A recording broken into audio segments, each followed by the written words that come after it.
terminó con una preproencefalinas, y dentro del grupo de las encefalinas encuentro dos variantes, las MET y las LEU. Esto va a depender de cómo son hidrolizadas la preproencefalina, cómo ocurre el proceso de hidrólisis en la preproencefalina, ya que las metencefalinas se caracterizan por tener como primer aminoácido a una metionina. Sin embargo, las leucoencefalinas tienen como primer aminoácido a una leucina.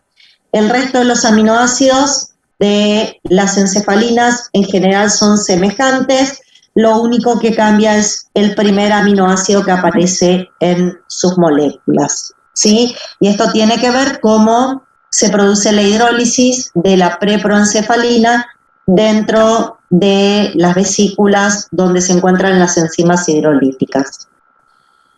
Las endorfinas, por su parte, derivan de la hidrólisis de un gran péptido, que es el péptido PONC, la proopiomelanocortina. Proopiomelanocortina. Esta proopiomelanocortina está presente en diferentes células y no solo da lugar a la formación de endorfinas, sino que también puede dar lugar a la formación de otros péptidos, como por ejemplo la ACTH. Acá también se pueden formar la hormona melanocito estimulante. Depende cómo se fragmente esta proopiomelanocortina, se pueden obtener diferentes neuropéptidos. A nosotros nos va a interesar porque en las neuronas opioides este gen PONC se va a fraccionar de una manera particular por unas enzimas que van a dar lugar a beta y gamma endorfinas, que son dos tipos de endorfinas diferentes, aunque bastante similares en su estructura molecular.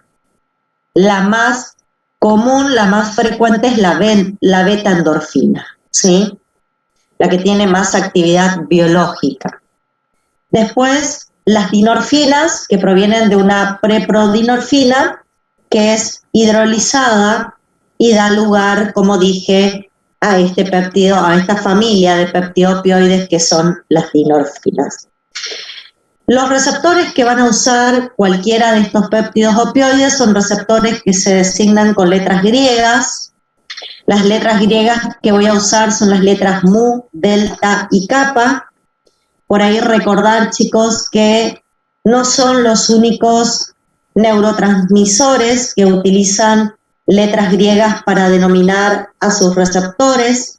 Si recuerdan ustedes, cuando nosotros hablábamos de la adrenalina y la noradrenalina como neurotransmisores, también habíamos indicado que sus receptores se denominaban con letras griegas, solamente que en ese caso las letras griegas que vamos a usar, o que usábamos, perdón, eran las letras alfas y betas. Acá, para los péptidos opioides, vamos a usar las letras mu, delta y kappa, ¿sí?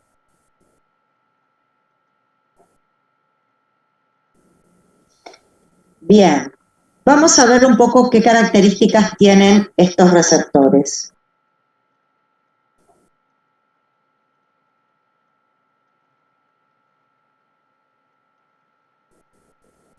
Estos receptores son receptores metabolotrópicos, los tres. Van a unir en general con mayor afinidad, van a unir con mayor afinidad a un tipo particular de péptidos opioides. Eso no quiere significar que no pueda unir al resto. Obviamente, si está el presente, con el cual ese receptor tiene más afinidad, va a unir al que tiene más afinidad, pero tiene la capacidad de unir, en general, estos receptores tienen la capacidad de unir a cualquiera de los péptidos opioides, a todos, ¿sí? Como les dije, son receptores metabolotrópicos, van a ser 7-TMS asociados a GI, por lo tanto los vamos a considerar inhibitorios. Son receptores que van a generar una respuesta biológica que es la analgesia, ¿sí? Son receptores que están asociados a disminuir la sensación de dolor. Cuando los péptidos opioides se unen a estos receptores, la respuesta biológica que nosotros observamos por el efecto inhibitorio que realizan a través del receptor 7-TMS asociado a GI es disminución de la sensación de dolor.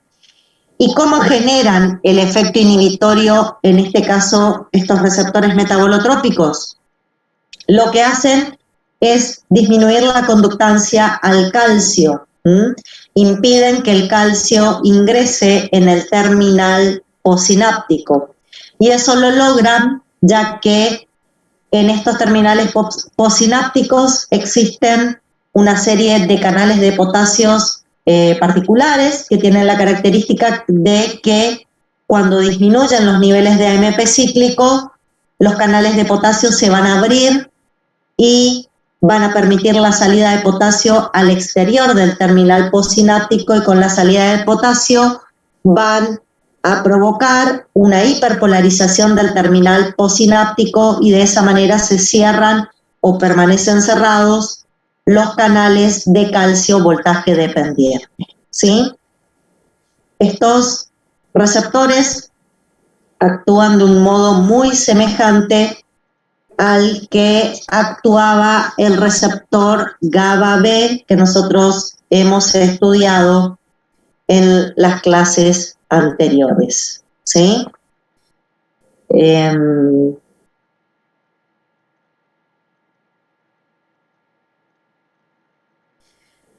Bueno, esto nomás con respecto a los péptidos opioides, contarles cómo se sintetizan. Y bueno, y la degradación era como yo les decía, van a haber proteasas en el espacio sináptico que los van a degradar. También podemos hablar de, en algunos casos, la recaptación por el terminal presináptico o por células de la glía que finalmente las terminan degradando, ¿sí? O transformando en moléculas con menos actividad biológica.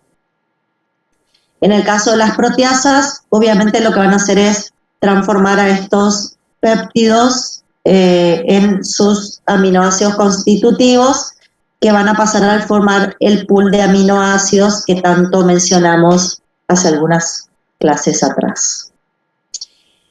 Bueno, simplemente para ver algunos ejemplos de otro tipo de neuropéptidos. Acá tenemos el péptido intestinal vasoactivo, esto lo vamos a trabajar cuando hablemos de la regulación de la digestión. Tenemos a la neurotensina, la sustancia P, así como en el caso de los péptidos opioides, la respuesta biológica que se generaba en el terminal postsináptico era de tipo inhibitorio. En estos péptidos, a través de receptores metabolotrópicos, también vamos a generar, pero ahora respuestas de tipo estimuladoras. En los dos casos de los péptidos opioides tenemos receptores metabolotrópicos. La diferencia es que en el anterior que vimos eran receptores metabolotrópicos inhibitorios y acá van a ser excitatorios. En el caso del péptido intestinal vasoactivo, sus receptores llamados VIP, hay dos, el tipo 1 y el tipo 2, ambos son 7-TMS asociados a GS, van a aumentar los niveles de AMP cíclico y van a generar una respuesta excitatoria. En el caso de la neurotensina y la sustancia P, también son estimuladores, pero lo hacen a través de un 7-TMS asociado a GQ. De nuevo, se sintetizan a partir de la información que tenemos en el ADN, un ARN mensajero que va a los ribosomas y permite la síntesis en los terminales presinápticos, son almacenados, luego bajo un estímulo van a ser liberados, actúan sobre sus receptores y después tenemos la degradación fundamentalmente por proteólisis, ¿sí? El último tipo de neurotransmisor que me gustaría mencionarles es el óxido nítrico. El óxido nítrico como neurotransmisor tiene características totalmente opuestas a los neurotransmisores que nosotros estudiamos hasta acá. ¿Y por qué digo que tiene características totalmente opuestas? ¿Sí? ¿A qué se deben esas características tan diferentes con los otros neurotransmisores que nosotros hemos estudiado hasta el momento? Debido a que el óxido nítrico se caracteriza por sintetizarse en el terminal postsináptico, como pueden ver. Un segundito que les voy a poner el puntero para poder mostrarles. Ahí. Ven que en la postsinapsis se sintetiza luego de un estímulo que genera la presinapsis sobre la postsinapsis.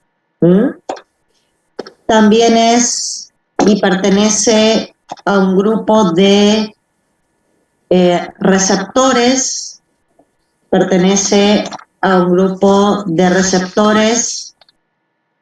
que se sintetizan a partir de aminoácidos. Como pueden ver, se sintetiza a partir de la arginina. Esa arginina se puede obtener a partir de un ciclo, que lo puedo realizar partiendo de la citrulina, pero puede ser la propia arginina que tiene el terminal postsináptico como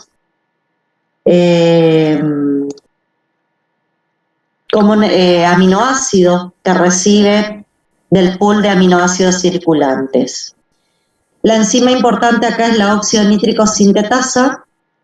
La óxido nítrico sintetasa transforma la arginina en óxido nítrico y citrulina, y esa propia citrulina, a través de un proceso que involucra al argininsuccinato, puede volver a formar arginina. Es como que usamos algunos de los intermediarios que habíamos usado en el ciclo de la urea. Pero bueno, lo importante, a partir de la arginina, por la enzima óxido nítrico sintetasa, formamos el óxido nítrico que, al ser un gas, indudablemente no se va a almacenar, no lo puedo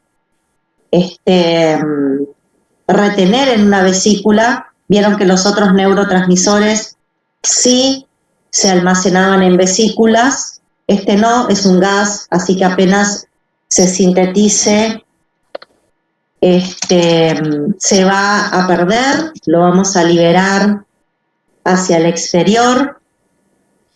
Va a salir del terminal postsináptico y va a buscar sus receptores en la presinapsis. ¿Sí? Otra cuestión particular: los receptores están en la presinapsis y además son citoplasmáticos. Hasta ahora nosotros siempre hablamos de receptores de membrana, ¿se acuerdan? Todos los otros neurotransmisores eran hidrosolubles y tenían receptores de membrana. Al ser un gas, es liposoluble y va a encontrar a sus receptores en el citoplasma del terminal presináptico. Bueno, ¿recuerdan ustedes cuál era el receptor que tenía el óxido nítrico? ¿Era un receptor metabolotrópico? Sí, pero no era del mismo tipo de los receptores metabolotrópicos que nosotros estuvimos trabajando, porque si ustedes recuerdan, habíamos trabajado con receptores metabolotrópicos 7-TMS asociados a proteína G hasta ahora. El óxido nítrico tiene un receptor metabolotrópico, pero con actividad enzimática intrínseca, ¿se acuerdan? Tenía un receptor con actividad guanilato ciclasa. Por lo tanto, ¿qué va a pasar cuando el óxido nítrico ingrese al terminal presináptico? Va a unirse a sus receptores con actividad guanilato ciclasa, va a aumentar los niveles de GMP cíclico, y el GMP cíclico, como ustedes saben, va a estimular proteína quinasa G y luego va a ser destruido por fosfodiesterasas. Las proteínas quinasa G van a fosforilar canales, fundamentalmente en este caso van a fosforilar canales de calcio, provocando la apertura de canales de calcio en el terminal presináptico. La apertura de canales de calcio va a determinar el ingreso de calcio a la presinapsis y con eso la exocitosis de los neurotransmisores que puedan estar almacenados en la presinapsis. Un detalle más y no menos importante, el óxido nítrico se une a la presinapsis de neuronas glutamatérgicas. Por lo tanto, el óxido nítrico va a favorecer la liberación del neurotransmisor glutamato. A su vez, fíjense que acá se va a generar un feedback positivo entre la neurona glutamatérgica y la neurona productora de óxido nítrico. ¿Y por qué digo que se va a formar un feedback positivo? Porque una va a estimular a la otra. Si yo libero glutamato al espacio sináptico y este glutamato se une a receptores ionotrópicos en una postsinapsis, a receptores ionotrópicos de tipo NMDA, estos receptores van a permitir el ingreso de calcio a la postsinapsis. El calcio es uno de los principales estímulos para que la arginina se transforme en óxido nítrico. El calcio va a favorecer a la acción de la óxido nítrico sintetasa, de esa manera se va a incrementar la formación de óxido nítrico, el óxido nítrico va a ir a la presinapsis y va a favorecer una mayor liberación de glutamato. Obviamente este círculo vicioso se vuelve importante, sobre todo en la excitotoxicidad del glutamato. Recuerden que cuando teníamos una excitotoxicidad de glutamato se liberaban grandes cantidades de glutamato al espacio sináptico. Esas grandes cantidades de glutamato generaban un incremento muy alto, iba a generar un nivel muy alto de calcio, en la postsinapsis, y esto iba a provocar la formación de mucha cantidad de óxido nítrico. El óxido nítrico, a su vez, va a ser un efecto de feedback positivo, favoreciendo la liberación de más glutamato desde la presinapsis. Además, tenemos que tener en cuenta que en esas condiciones donde yo mencioné la excitotoxicidad del glutamato, el óxido nítrico además adoptaba una función extra que nosotros ya lo conocemos, y es que cuando está en altas concentraciones también se comporta como un radical libre. ¿Está? Entonces, eso también resultaría perjudicial para estos mecanismos. ¿Está?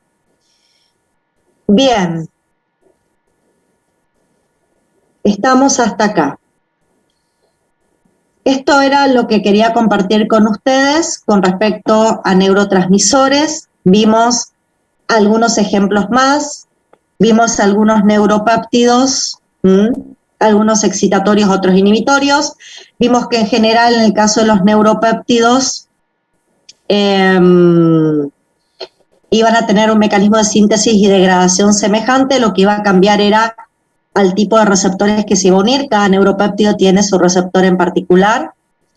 Y en el caso del óxido nítrico vimos cómo se sintetiza. Recuerden que la vida media del óxido nítrico es muy pequeña, inmediatamente es eliminado por enzimas que lo degradan, pero cuando se genera en grandes cantidades su efecto se vuelve importante, y acá pudimos ver cómo uno de sus efectos va a ser promover la liberación de más glutamatos desde una terminal presináptica, y bueno, sumamos el efecto que en grandes concentraciones también es un radical libre. Pero fíjense qué interesante las particularidades que muestra el óxido nítrico como neurotransmisor, el hecho de sintetizarse en la postsinapsis a partir de aminoácidos, el hecho de no poder almacenarse, se sintetiza y se libera, el hecho de encontrar receptores en el citoplasma de la presinapsis, todas cuestiones que eran o son diferentes a los neurotransmisores que hemos estudiado hasta ahora. ¿Está? Bien. Hoy me preguntaron a la mañana, ya que el tema de neurotransmisores no está demasiado bien desarrollado, no está profundamente desarrollado en los libros que ustedes tienen como bibliografía. Yo lo que les dije a los chicos hoy a la mañana, y se los repito a ustedes, yo les estoy preparando un apunte de neurotransmisores. Les pido un poquito de paciencia porque estoy en semana de finales, estoy un poco complicada armando exámenes finales y bueno, viendo ese tema, pero les prometo que para la fecha del parcialito, que es para el 14 de julio, van a tener un PDF con esta información. De igual manera, yo les voy a subir el PowerPoint, en el PowerPoint, y si también les voy a subir la clase, tienen la información precisa, pero para aquellos que quieren un poco más de información, va a haber un PDF preparado, pero paciencia, por favor, estoy en eso y no me alcanzan las manos esta semana porque estamos con mesas de finales. Además de la cursada, tenemos finales. Así que ya va a aparecer el apuntecito. Por ahora les voy a poner en, digamos, el aula, la clase y el PowerPoint, ¿sí? Bueno, no sé si tienen alguna pregunta para hacer con respecto a este grupo de productos nitrogenados no proteicos que son los neurotransmisores.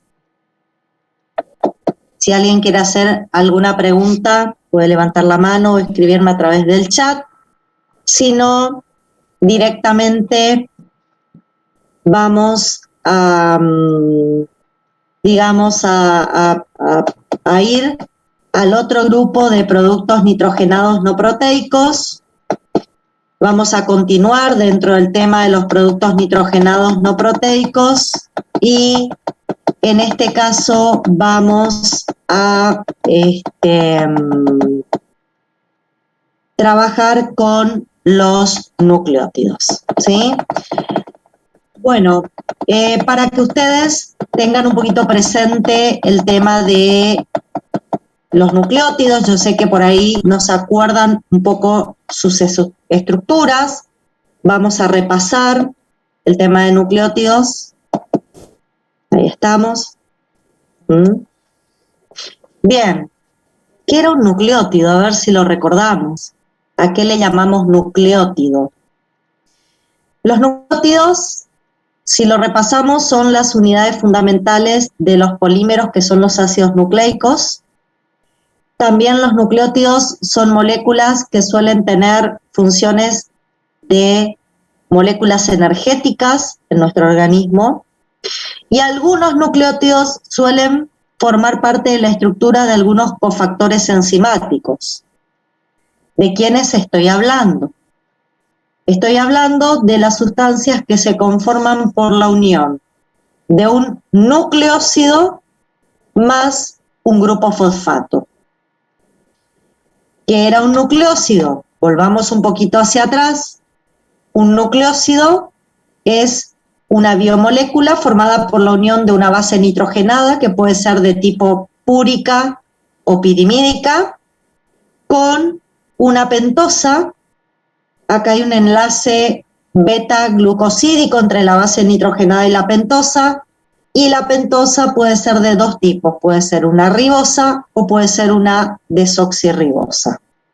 Cuando estos nucleósidos se asocian a 1, 2 o 3 grupos fosfatos, a través del carbono 5 de la pentosa, el nucleósido se transforma en un nucleótido.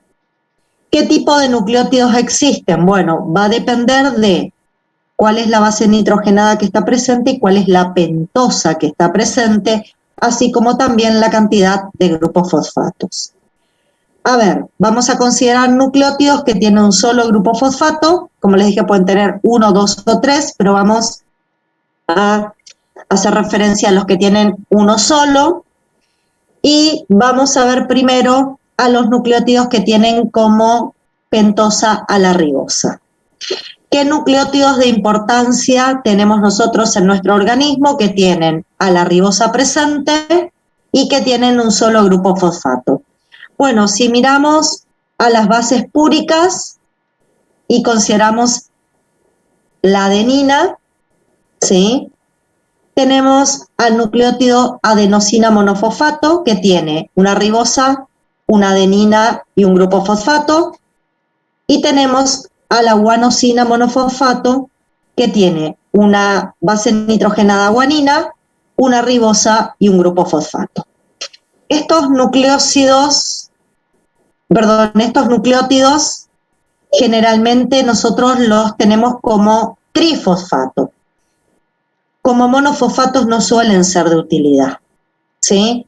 Normalmente los tenemos como trifosfato. Pero si los quisiéramos encontrar como monofosfato, los podríamos encontrar en la estructura del ARN. En el ARN están en forma de monofosfatos unidos entre sí por enlace fosfodiéster. Si tomamos en cuenta a las pirimidinas, podemos encontrar a la citidina monofosfato, que tiene la base nitrogenada citosina, y encontramos a la uridina monofosfato, que tiene la base nitrogenada uracilo. No tenemos en nuestro organismo nucleótidos que tengan ribosa y estén unidos a timina. No los formamos y tampoco los tenemos disponibles. No tienen funcionalidad biológica los que tienen ribosa y se unen a timina. Así que eso no los vamos a sintetizar. Podemos formar con citosina o uracilo unidos a ribosa. Con respecto a los nucleótidos que tienen unido desoxirribosa, o que tienen presente la desoxirribosa, podemos tener la desoxiadenosina monofosfato. Acá vamos a tener a la adenina unido a la desoxirribosa y un solo grupo fosfato. Así lo vamos a encontrar como parte de la estructura del ADN. Podemos tener la desoxiguanosina monofosfato, también lo encontramos en el ADN. Y con las bases pirimídicas podemos encontrarnos con la desoxitimidina, la desoxicitidina monofosfato y la desoxitimidina monofosfato. La primera va a tener citosina como base nitrogenada y la segunda va a tener timina como base nitrogenada. Esto también lo encontramos en el ADN, como formando parte de la estructura del ADN. Lo que no tenemos en nuestro organismo son nucleótidos que tengan desoxirribosa y que tengan, como les dije, desoxirribosa y que tengan uracilo unido a esa desoxirribosa. Eso no tenemos presente en nuestro organismo. ¿Está? Para que se orienten y vean qué podemos generar en nuestro organismo. Bueno, hablemos del metabolismo. Las bases nitrogenadas, fundamentalmente las bases nitrogenadas, que es lo que se genera a partir de aminoácidos. Las bases nitrogenadas son los productos nitrogenados no proteicos que nosotros vamos a ver cómo se generan, cómo se sintetizan.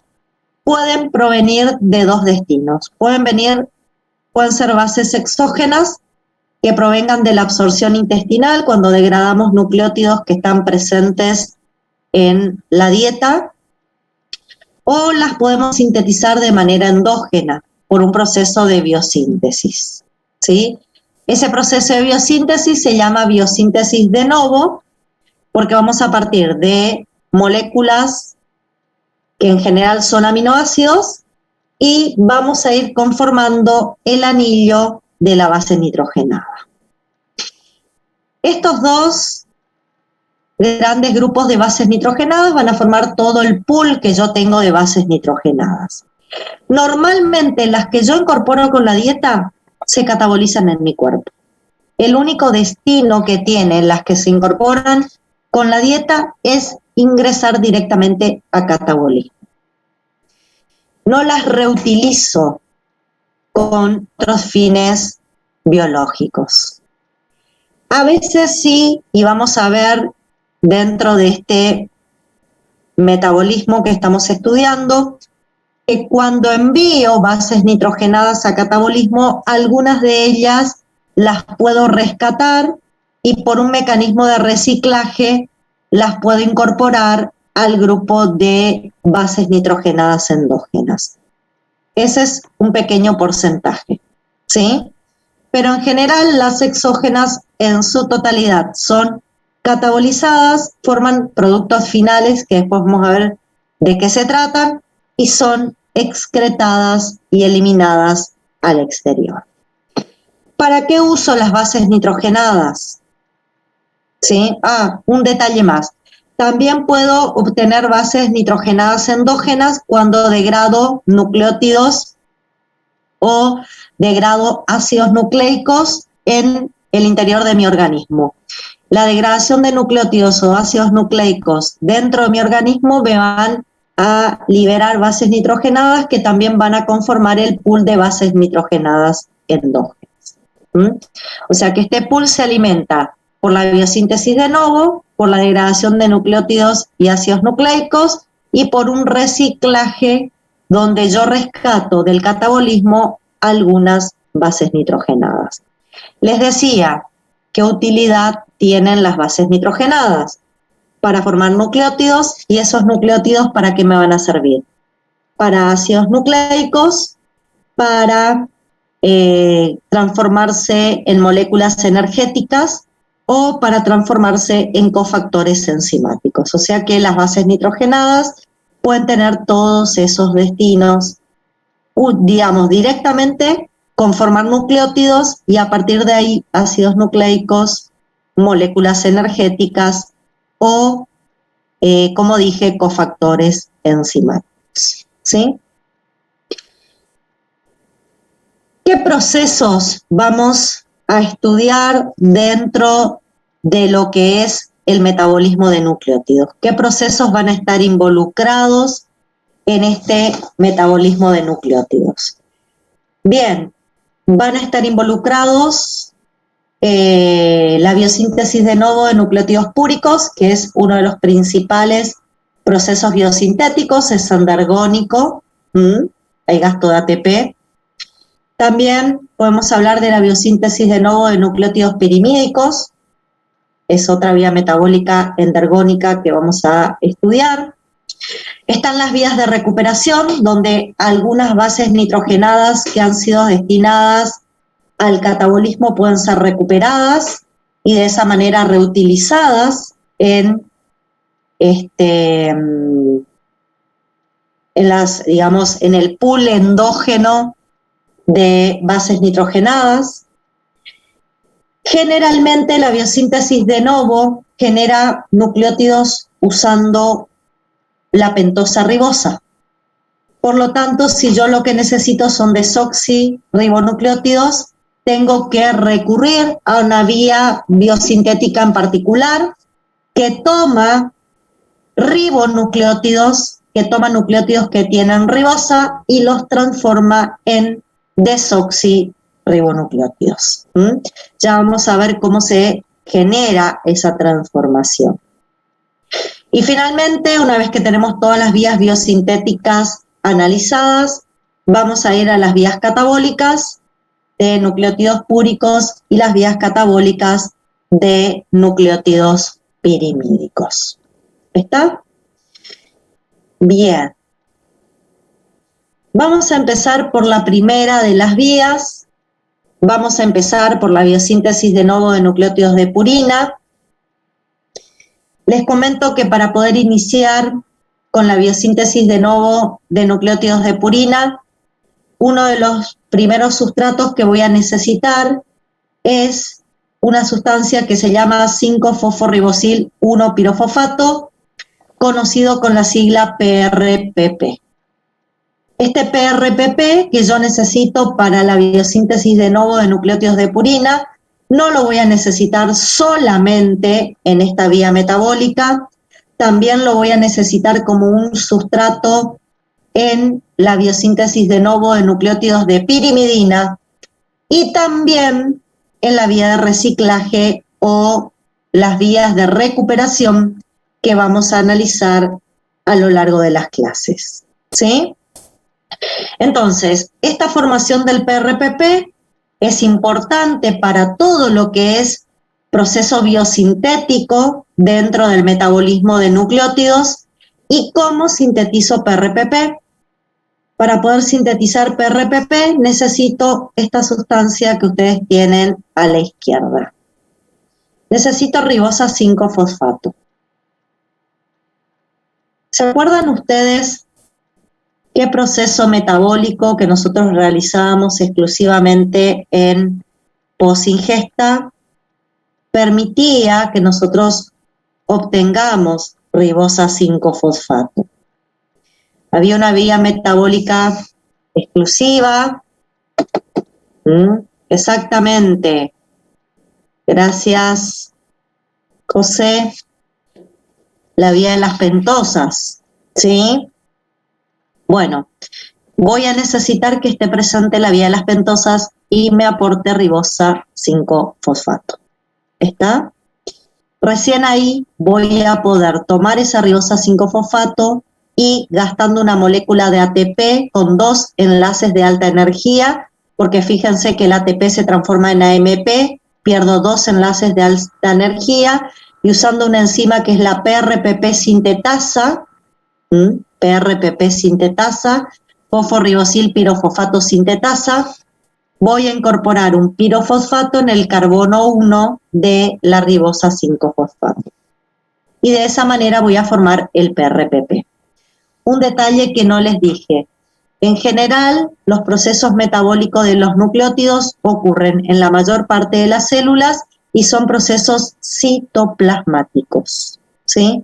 Ocurren en la mayor parte de las células y son procesos citoplasmáticos.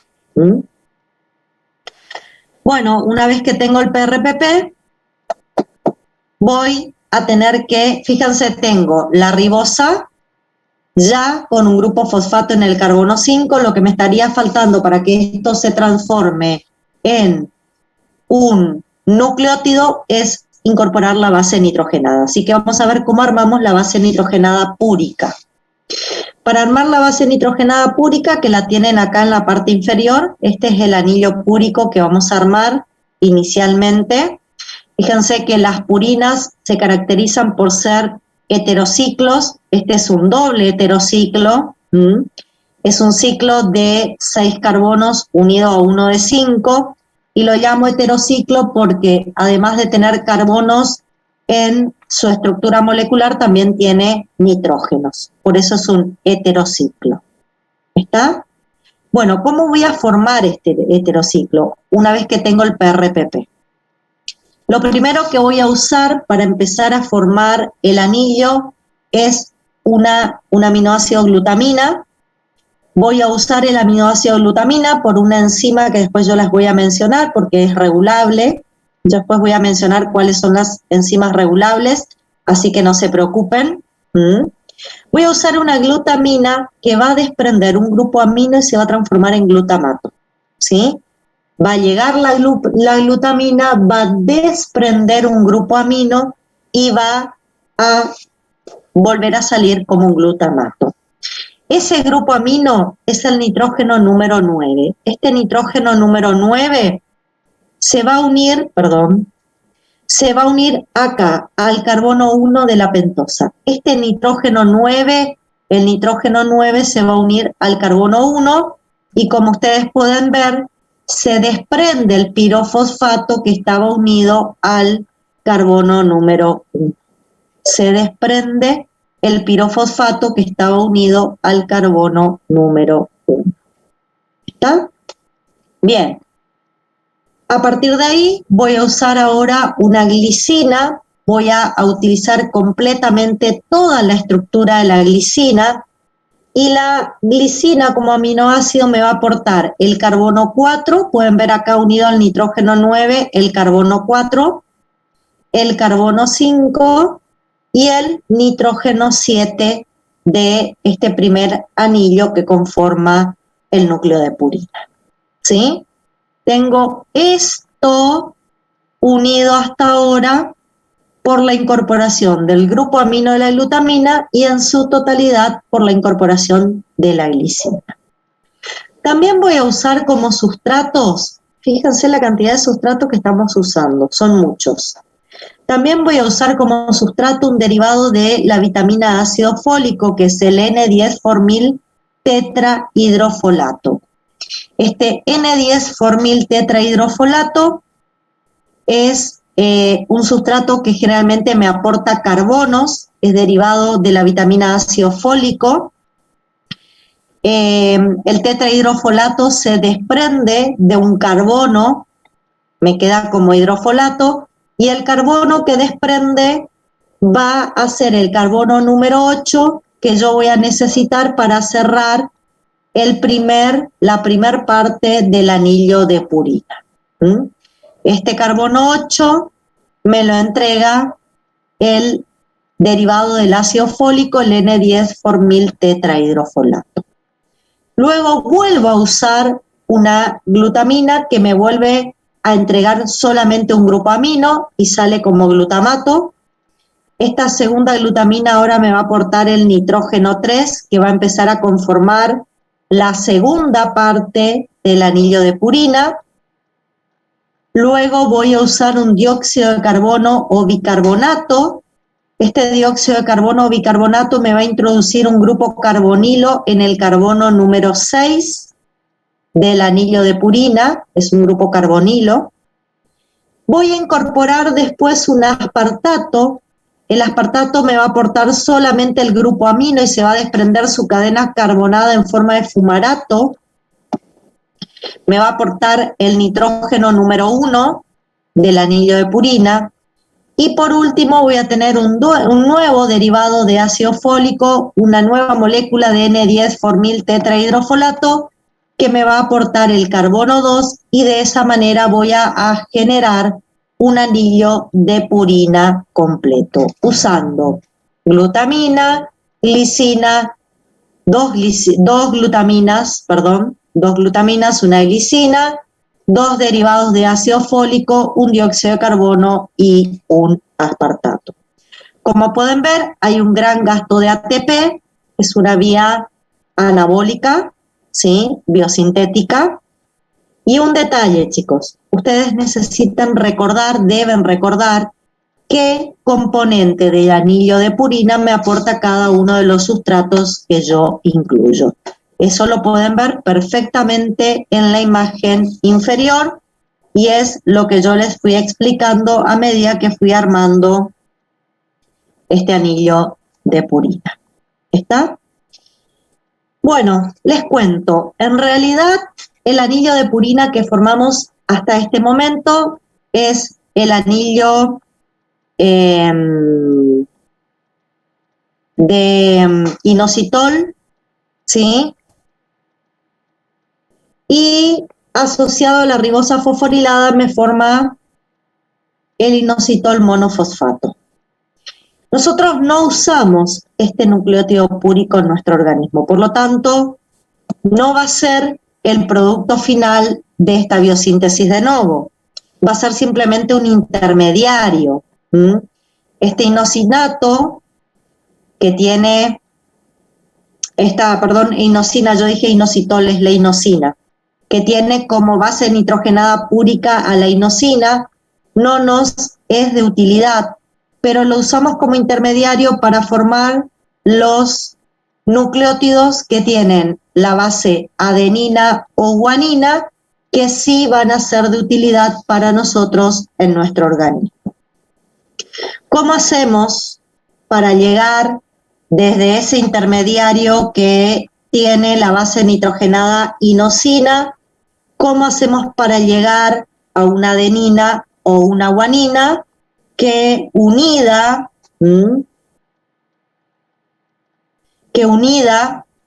a la ribosa fosforilada me va a generar el adenilato o el guanilato?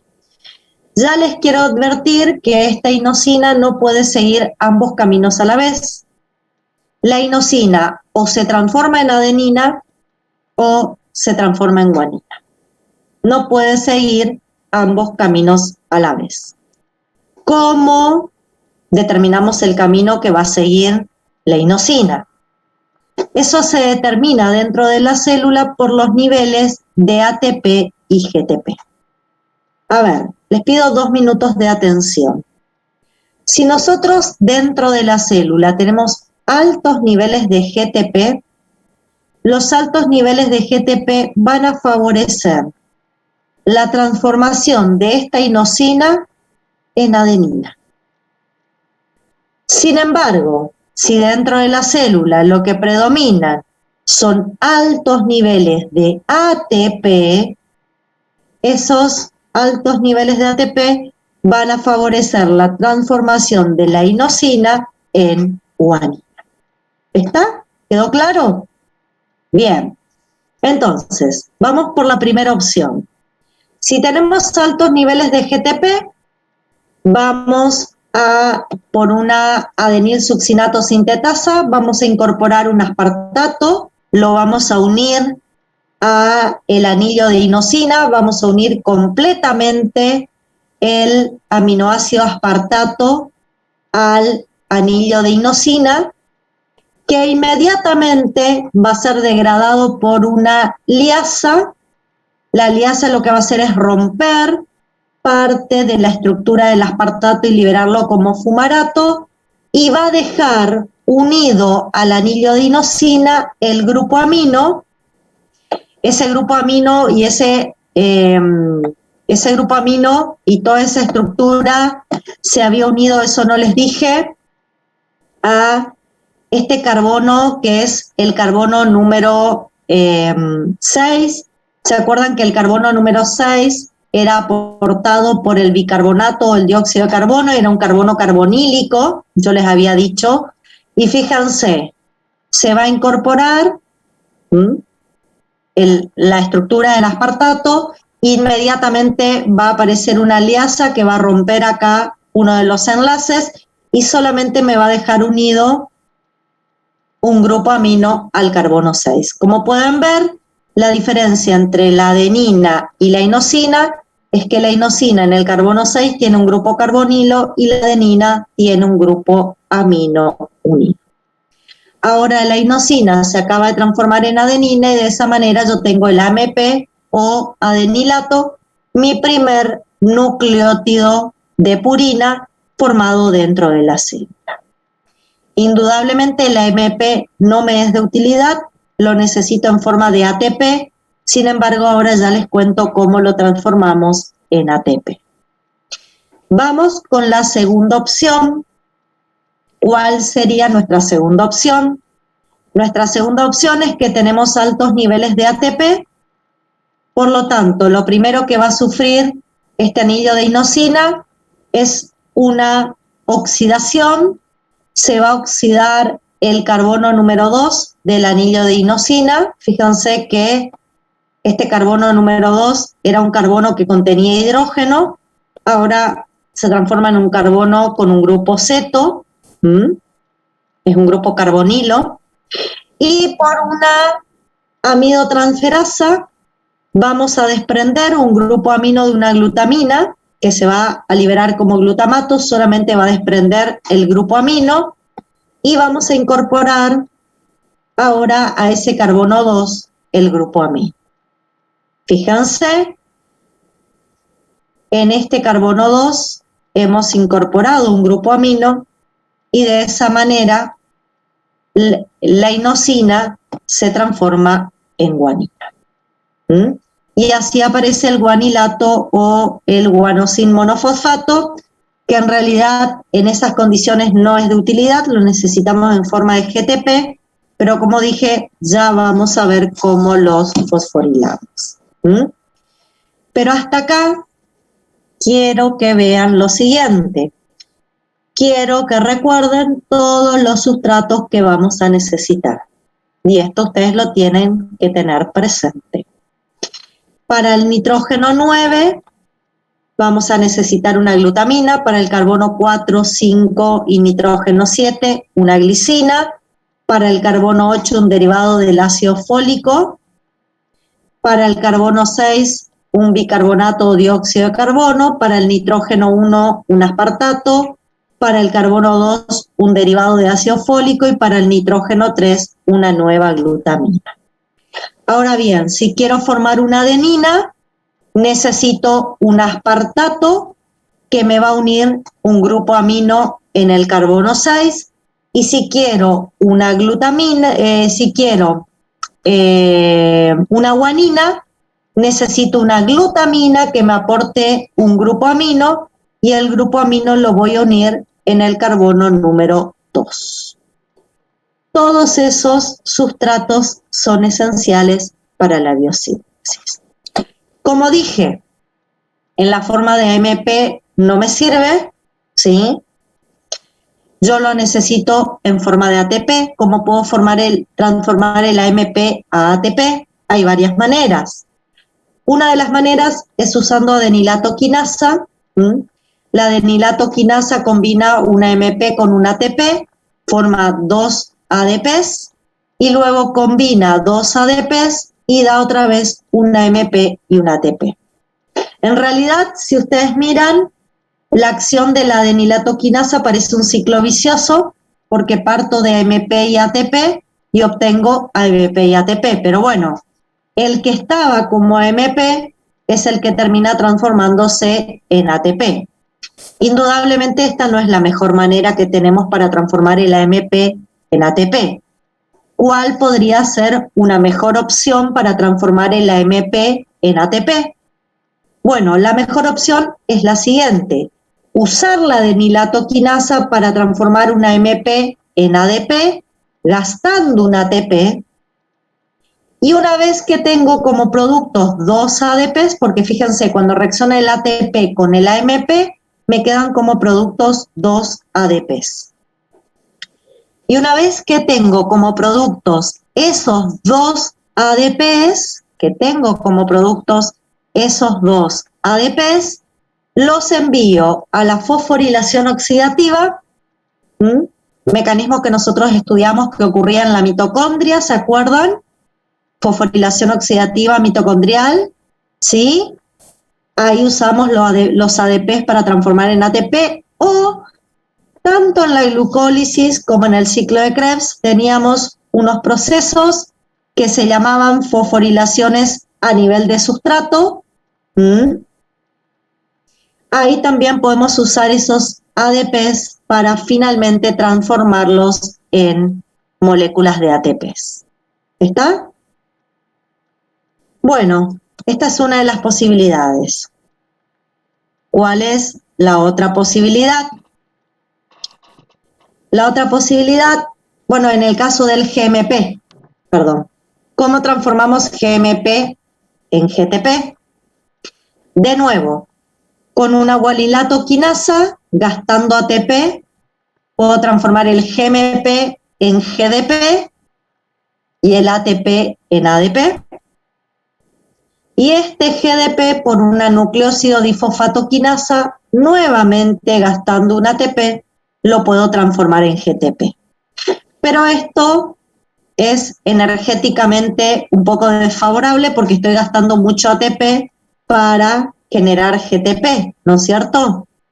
Yo sé que son procesos biosintéticos y por sí son energéticamente desfavorables, pero tenemos una opción más.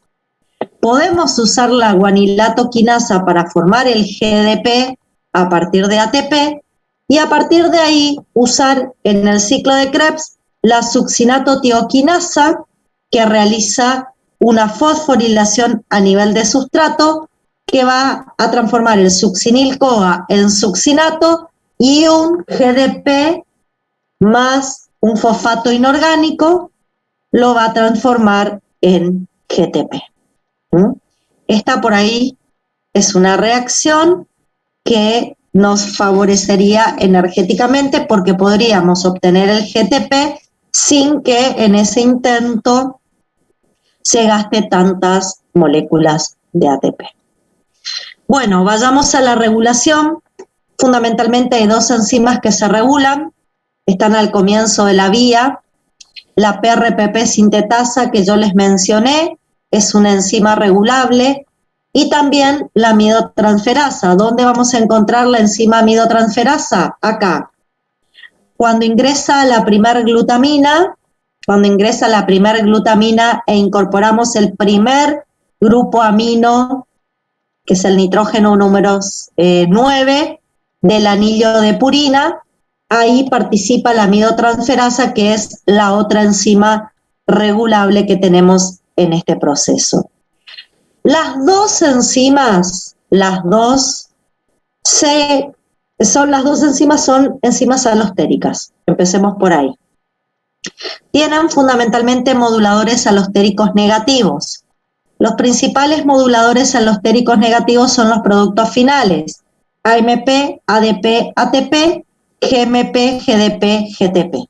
Los 6 nucleótidos de purina son moduladores negativos de la amidotransferasa y de la PRPP sintetasa. A su vez, la amidotransferasa tiene un modulador positivo, que es el PRPP. La PRPP sintetasa no tiene modulador positivo, solamente tiene moduladores negativos, que son los productos finales. Estas dos son enzimas marcapasos. Las dos son las que vamos a tomar en cuenta como reguladoras de todo el proceso. Pero además, se sabe que las enzimas que permiten la transformación del IMP en AMP o del IMP en GMP están también reguladas por el producto final. O sea, el propio AMP, cuando se acumula, puede inactivar la transformación del IMP en más AMP, y el propio GMP, cuando se acumula, también puede regular la transformación del IMP en GMP. Pero estas regulaciones que aparecen acá no son las regulaciones más importantes. Las más importantes son la de la PRPP sintetasa y la de la amidotransferasa. Vimos sustratos, productos y regulación de la biosíntesis de novo de nucleótidos de purina. Vamos ahora a la biosíntesis de novo de nucleótidos de pirimidinas. ¿Está? Bueno, ¿qué necesitamos para la síntesis de nucleótidos de pirimidina? Arrancamos la biosíntesis de nucleótidos de pirimidina con una glutamina y un bicarbonato, que a través de una enzima que es la carbamilfosfato sintetasa 2, cuando hablamos del ciclo de la urea habíamos hablado de la carbamilfosfato sintetasa 1, ahora la vamos a repasar dentro de un ratito. Esta es la carbamilfosfato sintetasa 2, que va a tomar el grupo amino de la glutamina, va a tomar bicarbonato, 2 moléculas de ATP, y va a formar como producto el carbamilfosfato. Fíjense que la glutamina se desprende como glutamato y lo único que me aporta es el grupo amino que se une al bicarbonato, ¿sí? Este carbamilfosfato, ahora por una aspartato transcarbamilasa, una enzima que ahora después se las voy a nombrar porque es regulable, incorpora un aspartato, o sea, al carbamilfosfato se le une completamente un aspartato y se forma un intermediario que prácticamente ya contiene la estructura del anillo de pirimidina. Acá ustedes pueden ver a la izquierda una imagen cómo la unión de estas sustancias forma un anillo que prácticamente representa un anillo de pirimidina, donde el nitrógeno 1, el carbono 4, 5 y 6 son aportados por la estructura del aspartato, el nitrógeno 3 es aportado por la glutamina y el carbono 2 es aportado por el bicarbonato, ¿sí? Bueno, en este proceso, en este metabolismo sufre deshidrataciones, oxidaciones, hasta que forma un intermediario que se llama orotato. A nivel del orotato, recién se incorpora el fosforibosilpirofosfato. Fíjense, en esta biosíntesis de novo de nucleótidos de pirimidina, yo primero armo el anillo de pirimidina a partir fundamentalmente de aminoácidos, primero armo el anillo de pirimidina fundamentalmente a partir de aminoácidos y recién después agrego la ribosa fosforilada. ¿Cómo se genera este PRPP? Yo ya les enseñé cómo se genera. Se incorpora a nivel del orotato, forma un primer intermediario que se va a desfosforilar, bueno, digamos, pierde el pirofosfato, el fosforribosil pirofosfato pierde el pirofosfato, une esta base de orotato, esta base nitrogenada, se descarboxila y me forma un uracilo. Un uracilo que ya está unido a una ribosa fosforilada, por lo tanto, lo primero que se forma es un uridín monofosfato. El uridín monofosfato es el primer nucleótido pirimídico que yo obtengo por la biosíntesis de novo de nucleótidos de pirimidina. ¿Qué usé para formar uridín monofosfato? Usé una glutamina que desprendió un grupo amino, un bicarbonato, un aspartato, totalmente ocupé toda la molécula de aspartato y un PRPP. Esos son los principales sustratos que voy a usar. Ya voy a hablar dentro de un ratito de las enzimas. Obviamente el uridín monofosfato como tal no es de utilidad, lo tengo que fosforilar hasta formar UTP y esta fosforilación a UDP y finalmente a UTP lo voy a realizar gastando ATP. Por quinasas, gastando ATP, primero transformo el UMP en UDP y el UDP en UTP, que es un poco lo que dice acá, ¿sí? Bueno, una vez que tengo el UTP, puedo quedarme con ese nucleótido pirimídico, si yo quisiera, si fuera lo que la célula está necesitando, me puedo quedar con el UTP. Sin embargo, el UTP en este proceso de biosíntesis puede sufrir una transformación extra por una enzima llamada citidina sintetasa. Vamos a usar una nueva glutamina que me va a aportar un grupo amino y de esa manera la base nitrogenada uracilo se va a transformar en una nueva base nitrogenada que es la citosina y la transformación la voy a tener en este carbono, que es el carbono número 4, este carbono que es el carbono número 4, donde la glutamina, al aportarme el grupo amino se une al carbono número 4 y de esa manera el uracilo se transforma en citosina y el UTP se transforma en CTP. Como dije, me puedo quedar con el UTP o por una nueva glutamina puedo llegar hasta CTP. Tengan presente que no van a ser los mismos sustratos necesarios para formar UTP que para formar CTP. Si quiero formar citidina trifosfato, necesito una glutamina extra que no es necesario si lo que quiero formar únicamente es uridín trifosfato. ¿Está? De esa manera tengo los nucleótidos de pirimidina que puedo formar unidos a la ribosa. Las dos enzimas que se regulan van a ser la primera, que es la carbamil fosfato sintetasa 2, que les nombré, y una aspartato carbamil transferasa que también les nombré, que era la responsable de la incorporación del aspartato al carbamil fosfato.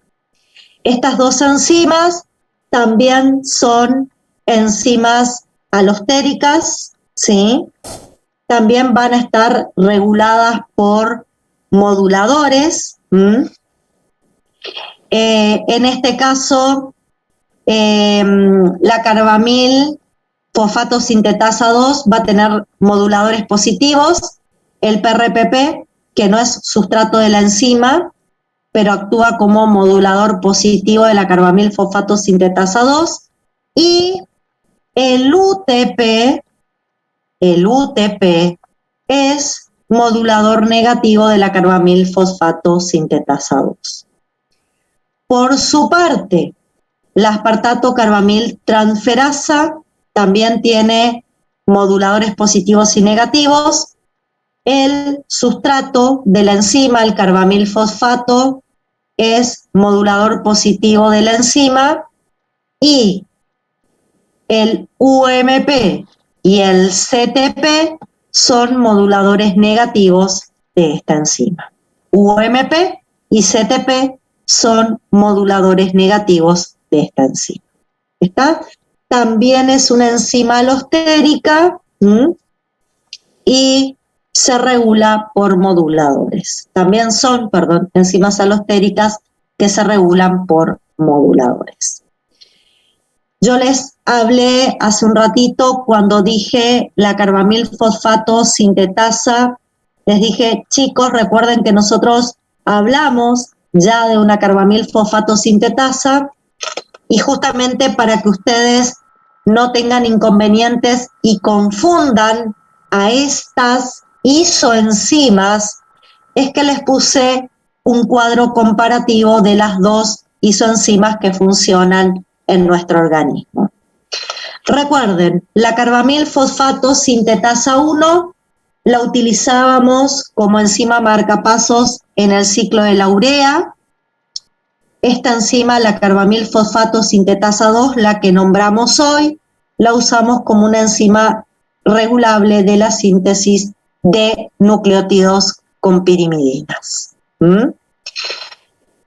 La carbamilfosfato sintetasa 1 solamente la encontramos en hígado, en mitocondria hepática, recuerden que era una isoenzima mitocondrial.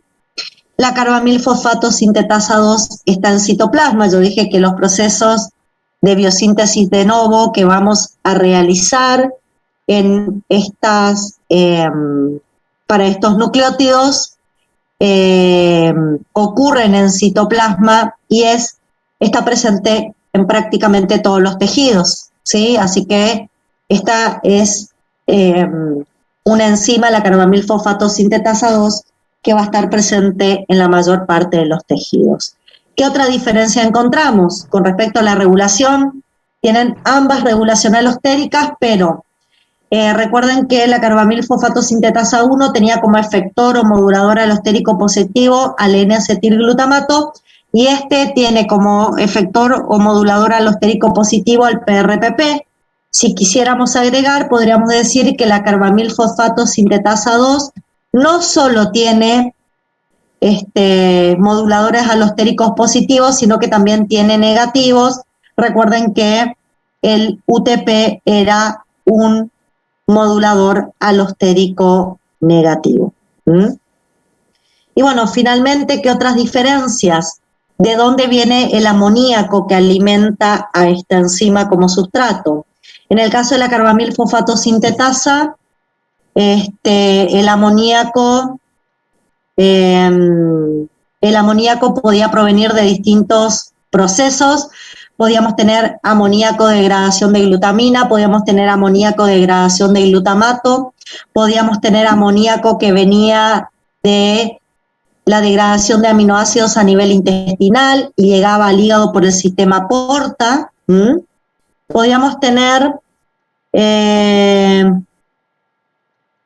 digamos, amoníacos de distinta procedencia. En cambio, para la carbamilfosfato sintetasa 2, solamente podemos usar amoníaco proveniente de la glutamina. ¿Sí? Bien.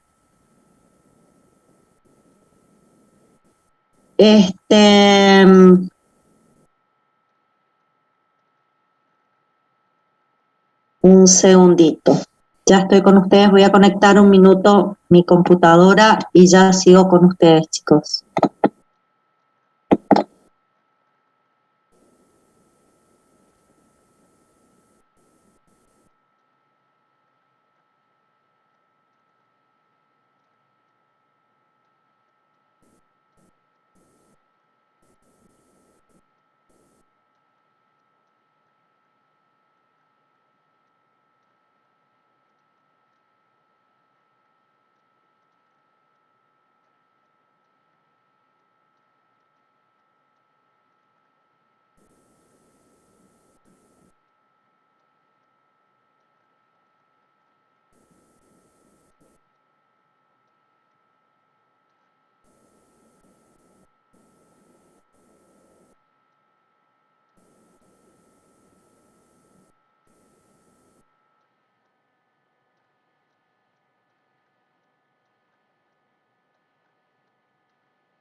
Ya estoy de vuelta, chicos. Un segundo. Bien. Bueno.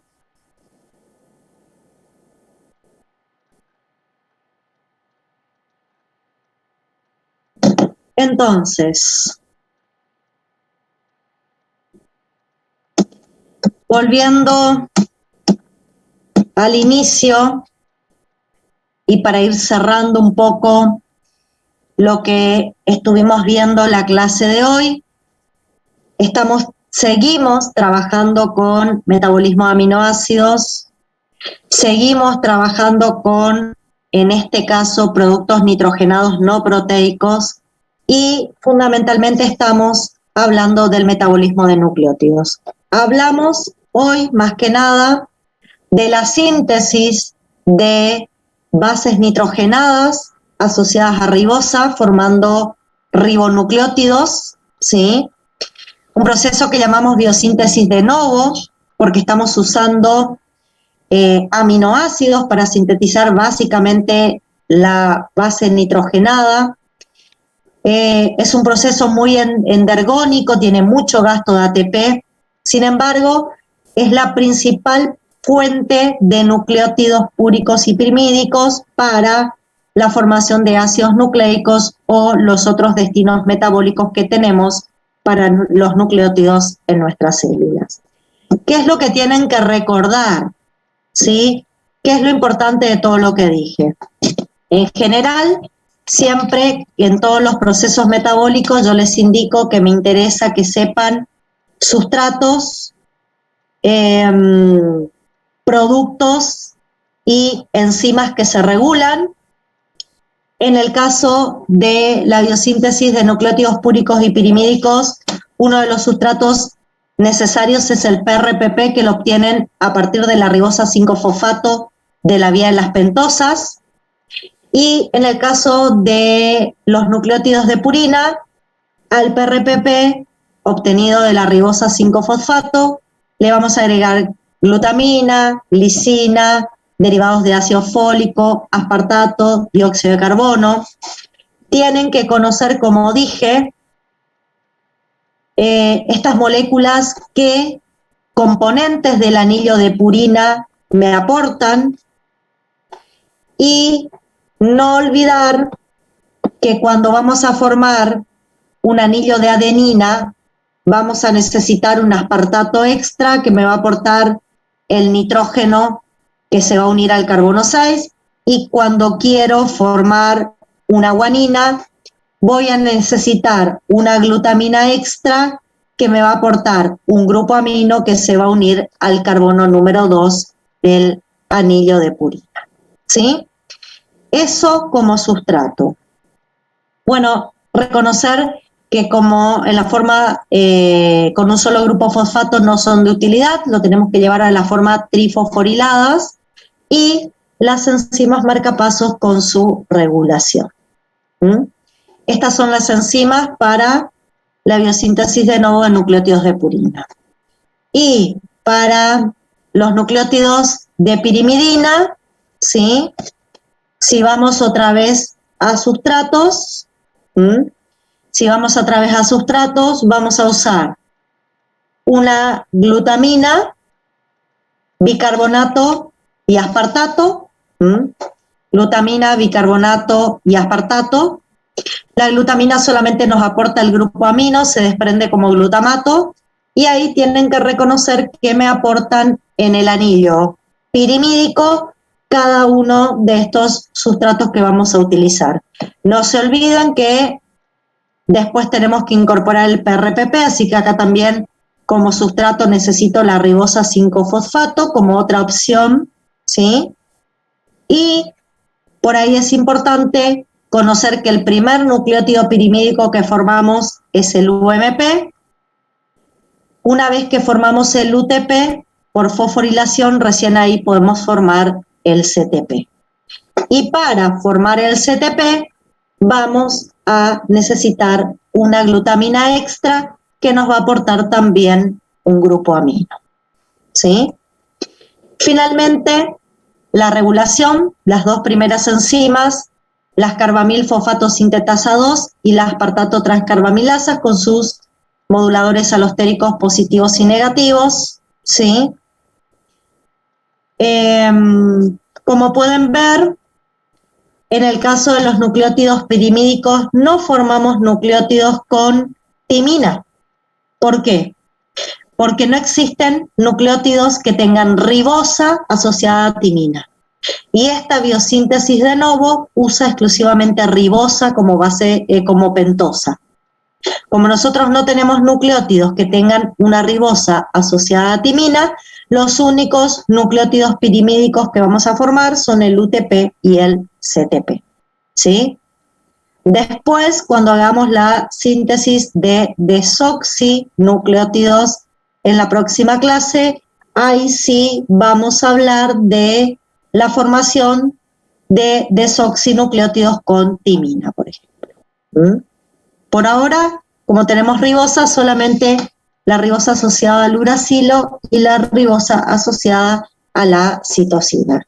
Y bueno, una vez que hablamos de las enzimas regulables, está bueno que recuerden que la carbamilfosfato sintetasa existen dos isoenzimas y está bueno reconocer esas dos isoenzimas para después no confundirlas, ¿sí?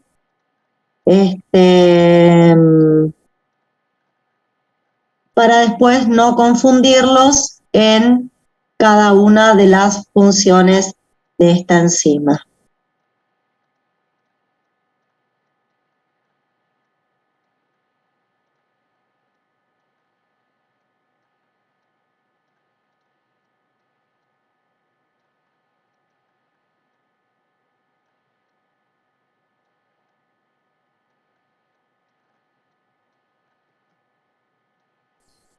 Bueno, estamos hasta acá. Nos quedaría para trabajar la clase que viene, la segunda clase de esta semana, ver un poquito las vías de recuperación de los nucleótidos cuando van a catabolismo, cómo recuperamos bases nitrogenadas. Nos quedaría ver cómo sintetizamos desoxinucleótidos, ¿sí? Y nos quedaría ver el catabolismo de nucleótidos púricos y pirimídicos. Cuando hablamos de catabolismo de nucleótidos púricos, yo les voy a hacer alguna apreciación sobre un caso clínico que ustedes van a trabajar en seminario, que es el caso clínico de gota. Así que vamos a hablar un poquito del ácido úrico. Ustedes lo han indicado como una variable bioquímica que se puede medir en el organismo de los individuos y que surge justamente, y lo vamos a aprender, del catabolismo de los nucleótidos púricos. Pero bueno, sobre eso ya vamos a hablar la clase que viene. Me gustaría saber si lo que dije hasta acá tienen alguna pregunta para hacer. Fíjense que yo básicamente me enfoqué en los puntos que siempre remarco en las vías metabólicas: sustratos, productos, enzimas regulables y la regulación, ¿sí? Más allá de que les comenté un poco cómo es el metabolismo general de, digamos, cómo es el metabolismo general de nucleótidos, hoy nos dedicamos exclusivamente a ver cómo formamos de manera endógena nucleótidos púricos y pirimídicos, usando ribosa fundamentalmente como pentosa. Con respecto a la bibliografía, pueden usar cualquiera de los libros que están en la plataforma. Ahí yo igual después les voy a cortar el capítulo y se los voy a dejar como un PDF al capítulo. Está toda esta información en el libro. Y como les dije, para neuroquímica, que si no hay información en la bibliografía, les voy a preparar un PDF. Pero ya les voy a completar más adelante cerca del parcialito para que tengan. Por ahora, como les dije, de neuroquímica les voy a subir el PowerPoint y les voy a subir la clase la clase grabada. Todavía no lo hice porque me atrasé un poco con el tema del final que tenemos esta semana, pero ya voy a ir agregando las clases grabadas que me faltan de la semana pasada, ¿sí? Bien, no sé si alguien quiere hacer alguna pregunta, algo más que quieran comentar. No hay más preguntas. Bueno, por hoy, chicos, entonces, hasta acá sería la clase. Como siempre, agradezco que estén del otro lado. Muchas gracias. Y nos estaríamos viendo en la segunda clase de esta semana para terminar de hablar de el metabolismo de, digamos, los nucleótidos, que es lo que estamos trabajando. Y ya nos quedaría el metabolismo del grupo hemo y después comenzar ya con nutrición. Hasta metabolismo del grupo hemo va a estar involucrado en el parcialito que les voy a tomar el 14 de julio, para que lo tengan presente. Hasta ese tema. Bueno, nos vemos la próxima, chicos. Gracias por estar ahí. Hasta luego. Chau, chau.